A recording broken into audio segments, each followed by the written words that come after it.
এবারে প্রবাসের সংবাদ। মালয়েশিয়া প্রতিনিধি এস এ সৌরভ, সৌদি আরবের জেদ্দা প্রতিনিধি হানিফ সরকার উজ্জ্বল ও মিশর প্রতিনিধি আফসার হোসাইনের তথ্যচিত্রে প্রবাসের সংবাদ জানাচ্ছেন বিনিয়ামিন।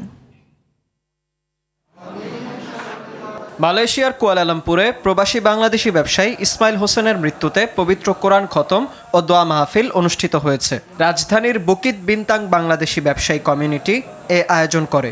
এ সময় তার মৃত্যুতে শোক প্রকাশ করে স্মৃতিচারণ করে ব্যবসায়ীরা। হৃদরোগে আক্রান্ত হয়ে হাসপাতালে চিকিৎসাধীন অবস্থায় মৃত্যুবরণ করেন ইসমাইল হোসেন। সৌদি আরবের জেদ্দায় উদ্বোধন হয়েছে গোল্ড কাপ ফুটবল টুর্নামেন্ট 2025। এতে অংশ নেবে 18টি দল। টুর্নামেন্টটির আয়োজন করেছে কিংস 11 FC, জেদ্দা ফুটবল পরিবার এবং পরিচালনায় রয়েছে জেদ্দা বাংলাদেশ ফুটবল অ্যাসোসিয়েশন।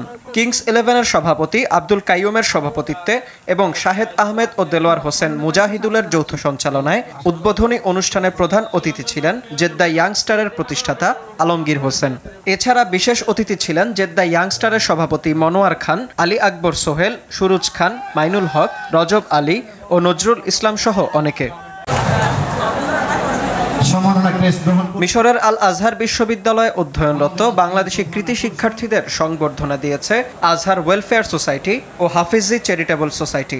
এ অনুষ্ঠানে সভাপতিত্ব করেন হাফিজি চ্যারিটেবল সোসাইটির সভাপতি ও বেফাকুল মাদারিসিল আরাবিয়া বাংলাদেশের মহাসচিব আল্লামা মাহফুজুল হক।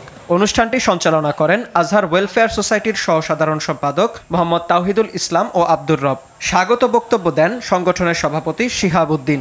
এ সময় বিশেষ অতিথি ছিলেন ডক্টর আহমদ জায়েদ মাবরুক, মুফতি রেজাউল করিম, অধ্যাপক আমিরুল ইসলাম, ব্যারিস্টার হাসান মাহমুদ, মোহাম্মদ রাজ, মাওলানা মহসিন বিন মুইন, অধ্যাপক আবুল কাইয়ুম ও হাজী ইদ্রিস আলী সাউদ। বিনিয়ামিন, RTV।